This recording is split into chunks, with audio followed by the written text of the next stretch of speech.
नमस्कार साथियों, मैं हूं आपका दोस्त आशु। आप देख रहे हैं आपका अपना YouTube चैनल XYZ सब कुछ। तो दोस्तों आज हम आए हुए हैं बाल भवन ऑटो स्टैंड पे। दोस्तों जैसा कि आप लोगों को जानकारी होगी, किसी भाई को जानकारी नहीं होगी, हमारा जो ट्रेड है यानी कि जो ड्राइवर भाई हैं पूरे देश के अंदर देखा जाए तो इससे बड़ा ट्रेड कोई नहीं है। हमारी लाइन में कम से कम लाखों की संख्या में ड्राइवर भाई हैं, लेकिन जो भी सरकारें हैं इनके बारे में सोचती नहीं है। लेकिन भारतीय मजदूर संघ की जो तमाम यूनियन है वो इसके बारे में बहुत कुछ ड्राइवरों को दिलाना चाहती हैं। तो आज हम जानना चाहेंगे राजेंद्र सोनी जी से, जो ऑटो रिक्शा संघ के महामंत्री हैं। तो आज हम चाहेंगे कि जो हमारा ट्रेड है ड्राइवर भाइयों का, इसके लिए आप क्या क्या समस्याएं जो इनको हो रही हैं उनके लिए क्या क्या समाधान ढूंढ रहे हैं और इनके लिए क्या क्या योजनाओं के लिए सरकार से मांग है आप? देखो मैं बताऊं, हम केंद्र सरकार से ये मांग करेंगे, क्या नाम है, जो निजी ट्रांसपोर्ट उद्योग के अंदर काम करने, चाहे वो ऑटो ड्राइवर हो, चाहे टैक्सी ड्राइवर हो, चाहे वो ट्रक ड्राइवर हो, चाहे वो बस वाले हों। और मैं ये मानता हूँ, क्या नाम है, ये हिंदुस्तान के अंदर ये सबसे बड़ा उद्योग है।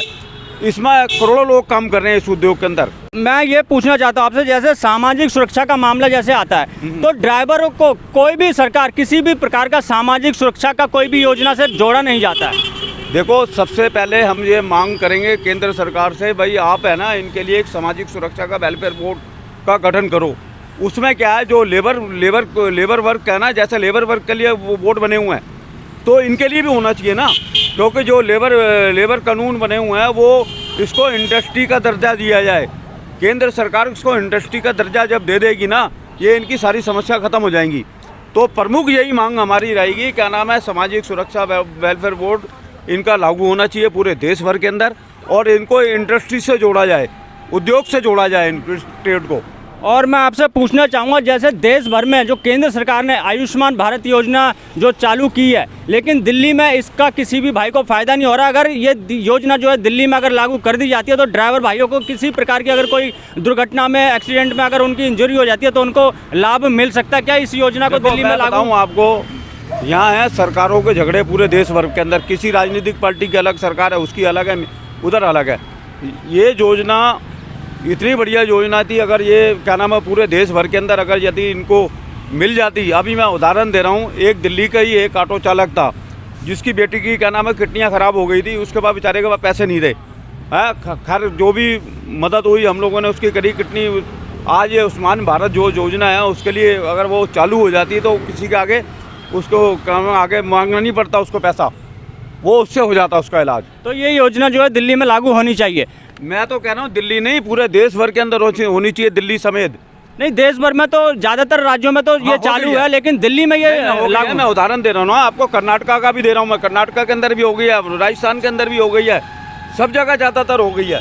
और दूसरी बात ये है, जैसे कि अभी तमाम पूरे देश के अंदर मैं बात कर रहा हूँ, अगर आप अपनी गाड़ी का इंश्योरेंस कराते हैं, उसमें जो इंश्योरेंस कंपनी होती है, अगर किसी दुर्घटना हो जाती है किसी गाड़ी की, तो उसमें सिर्फ जो उस गाड़ी का मालिक होता है उससे ही मुआवजा उसका मिलता है, ड्राइवर को इसमें कुछ नहीं मिलता, चाहे ड्राइवर मरे या फिर कुछ भी हो। मैं इस चीज़ को आपको क्लियर कर देता हूँ। पहले जो मालिक था ना, जो कोई भी हो मालिक जो गाड़ियाँ चलाते थे, कमर्शियल गाड़ी की बात कर रहा हूँ, उसमें क्या इंश्योरेंस कंपनी 1 लाख रुपये देती थी। ये मैंने ही वित्त मंत्री से कह के, जो पिछला वित्त मंत्री था, क्या नाम है, वित्त राज्य मंत्री थे शुक्ला जी, उनको मैंने निवेदन दिया था। मैं कहा 1 लाख रुपए नहीं, इसको कम से कम मैंने 25 लाख रुपए की हमने भारतीय मजदूर संघ की यूनियनों ने मांग करी थी रोड एक्सीडेंट के, 25 लाख, मगर वो 15 लाख हुआ। तो ये ड्राइवरों को भी मिलना चाहिए ना। हाँ, ये बहुत अच्छी बात कही है, क्योंकि ज़्यादातर चालक और मालिक ये जो ड्राइवर हैं, ये 15 लाख रुपए इंश्योरेंस कंपनियाँ उनको भी, उनके लिए भी लागू करें। ये आपकी मांग ये है कि ड्राइवर को भी 15 लाख रुपए मिलने चाहिए? बिल्कुल मिलने चाहिए, क्योंकि गाड़ी वो भी चलाता है। आगे मैं आपसे पूछना चाहूँगा, जैसे कि अभी आप देख सकते हैं हमारा देश एक है, एक झंडा है, एक कानून है, लेकिन कानून एक नहीं है। जैसे कि जम्मू कश्मीर में आप देखेंगे, वहाँ जो फिटनेस होती है, वहाँ 6 महीने की लोगों को फिटनेस मिलती है। देखो ये दुर्भाग्य वाली बात है, वो भी एक भारत का अपना अंग है, मगर क्या है, पूरे देश भर के अंदर एक कानून एक झंडा है, मगर उन लोगों के लिए, जम्मू कश्मीर वालों के लिए, क्या नाम है, उनके साथ हमेशा यही होता है। क्या नाम है, ये बताओ पूरे भारतवर्ष के अंदर क्या नाम है, फिटनेस मिलेगी तो 1 साल की मिलेगी उनको, वहाँ पे क्या है, वहाँ 6 महीने की देते हैं, और तरह तरह के उनके ऊपर कानून लगा दिए। अगर 6 महीने के अंदर गाड़ी पास कराने जाएंगे वो टैक्सी वाले 8,500 रुपये ग्रीन टैक्स के नाम से ले लेंगे। है। उसके बाद क्या नाम है, बसों का ले लेंगे 14,000 रुपये। ये कौन से कानून है? और मैं बता देता हूँ आपको, जम्मू कश्मीर की समस्याओं को लेके मैं आदरणीय नितिन गडकरी जी से भी मिला था। उनको भी मैंने भी ये निवेदन करा था। मैं कहा आप जम्मू कश्मीर के लोगों को 1 साल की फिटनेस दो और ये ग्रीन टैक्स, ये GPS सिस्टम, इसको हटाओ।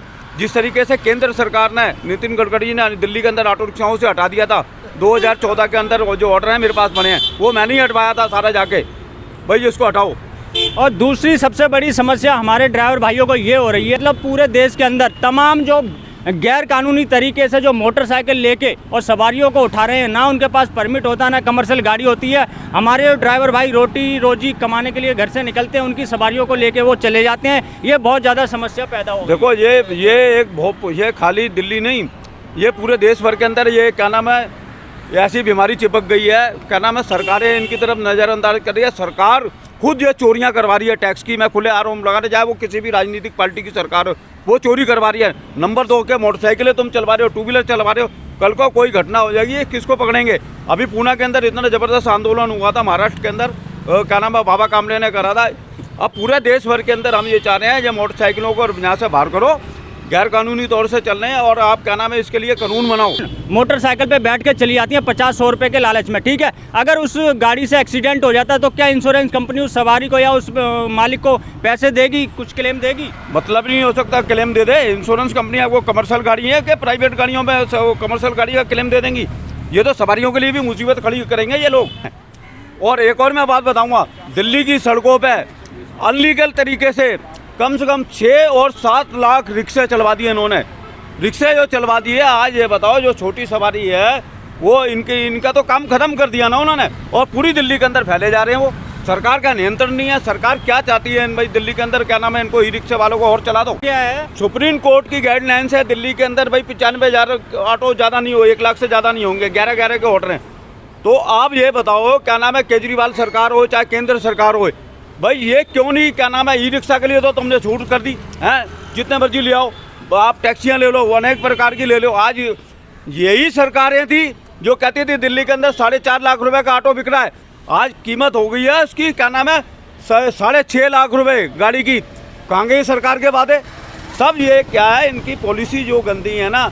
मैं तो केंद्र सरकार को भी कह रहा हूँ और केजरीवाल सरकार को भी कह रहा हूँ, और हिंदुस्तान की सरकारें जो हैं, ये सबसे बड़ा उद्योग है, इनकी तरफ देखा नहीं जा रहा। और सरकार लेती है इनसे, चाहे वो परमिट के नाम से ले लिया, चाहे रोड टैक्स के नाम से ले लिया, चाहे वो लाइसेंस फीस के नाम से ले रही है। सरकार ने अरबों रुपए से ज़्यादा लिया है इन लोगों से, मगर सरकार ने इन लोगों को कुछ दिया ही नहीं आज तक। ये तो दोस्तों मैं अभी आपको ये 5-6 जो मुद्दे हैं, जो हमारे ऑटो रिक्शा संघ के महामंत्री राजेंद्र सोनी जी अपने यूनियन के साथ मिलके हमेशा इस सरकार से डिमांड करते रहेंगे। पहला है, जम्मू कश्मीर के अंदर फिटनेस जो है पूरे देश के अंदर जैसे मिलती है 1 साल या 2 साल की, वो वहाँ पे मिलनी चाहिए। और दूसरा है, सामाजिक सुरक्षा वेलफेयर बोर्ड बनाना चाहिए ड्राइवरों के लिए, क्योंकि हमारा ड्राइवर समाज बहुत ज़्यादा बड़ा है, लाखों की संख्या में इसमें ड्राइवर मौजूद है। तीसरा है दोस्तों इंश्योरेंस क्लेम ड्राइवर और मालिक दोनों को मिलना चाहिए। और चौथा है दोस्तों, आयुष्मान भारत योजना दिल्ली में भी जल्द लागू होनी चाहिए। और दिल्ली के अंदर गैर कानूनी तरीके से जो बाइक चल रही हैं, इन पे लगाम कसनी चाहिए, या फिर इनको कमर्शियल करना चाहिए, या इनको परमिट देना चाहिए। इलीगल तरीके से ये नहीं चलनी चाहिए। और लास्ट है दोस्तों, CNG बिना बेलगाम जैसे रेट अपने बढ़ाती जा रही है। CNG चाहे वो केंद्र सरकार बढ़ा रही हो, चाहे कुछ भी हो, लेकिन दोस्तों इससे सभी ड्राइवर भाई काफ़ी ज़्यादा परेशान है। और दिल्ली सरकार जो झूठे वादे करती है, हमने किराया बढ़ा दिया, लेकिन वो कभी ज़मीन पे उतरता हुआ हमें दिखाई नहीं देता। इन सभी डिमांडों को लेके आप हमेशा जो ड्राइवर भाइयों के साथ में रहते हैं और आगे भी रहेंगे, तो ये सब चीज़ें जो है आप देखो, मेरी बात सुनो, मुझे 53 साल हो गए मेरी यूनियन को, भारतीय मजदूर संघ की यूनियन को। हम 53 साल के अंदर लग रहे हैं, आज जो है 50 साल से भी ऊपर टॉप की यूनियन। मैंने उदाहरण देगा, पूरे देश भर का देखा है। ये यूनियन जो है, यूनियन के अंदर व्यक्ति गलत हो सकता है, यूनियन गलत नहीं, एक विल पावर होती है इंसान की काम करने के लिए। वो विल पावर यहाँ पे मैं समझूंगा कुछ लोगों के अंदर है। जैसे मैं नाम ले देता हूँ, क्या नाम है, जो ट्रेड से, जैसे इंटेक की यूनियन है आपका, और क्या नाम है, कम्युनिस्टों की यूनियन है। जैसे हम लोग हैं, भारतीय मजदूर संघ के लोग हैं। भारतीय मजदूर संघ तो देश की सबसे बड़ी सेंट्रल ट्रेड यूनियन है, ठीक है। हम लोग तो हमेशा इनकी बात करते हैं। ये बताओ, जब इनको फिटनेस मिलती थी, 1 साल की मिलती थी, किसने डलवाई 2-2 साल की फिटनेस है?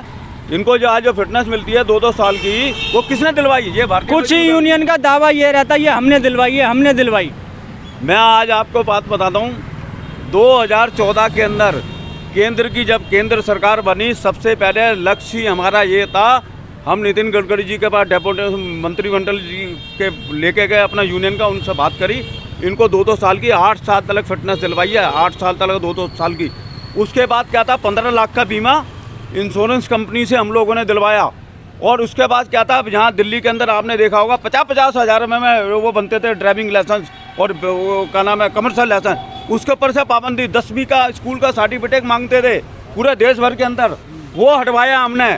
तो दोस्तों आपने सुना राजेंद्र सोनी जी को, जिन्होंने 6 अपने जो मुद्दे हैं, मेन मुद्दे, ये बहुत ही ज़मीन से जुड़े हुए मुद्दे हैं, जिनसे ड्राइवर भैया, जो भी ड्राइवर भाई है, चाहे वो ऑटो ड्राइवर हो चाहे टैक्सी ड्राइवर हो, रोज़ इनका सामना होता है इन 5-6 मुद्दों से। तो दोस्तों इन मुद्दों को लेकर राजेंद्र सोनी जी हमेशा बढ़ते रहेंगे और ड्राइवर भाइयों को जब तक न्याय नहीं दिलाएंगे, चुप नहीं बैठेंगे, ऐसी सड़कों पर उतरते रहेंगे। तो दोस्तों आपको राजेंद्र सोनी ने बता दिया कि जो आपका जो लाइसेंस था वो 50,000 रुपये में बनता था, चाहे कहे तो आपकी फिटनेस की जो पहले 1 साल की बनती थी, और भी तमाम काम है जो राजेंद्र सोनी जी ने किए हैं। तो दोस्तों इस वीडियो को यहीं पे समाप्त करते हैं, मिलते हैं आपसे नेक्स्ट वीडियो में, तब तक के लिए जय हिंद, जय भारत।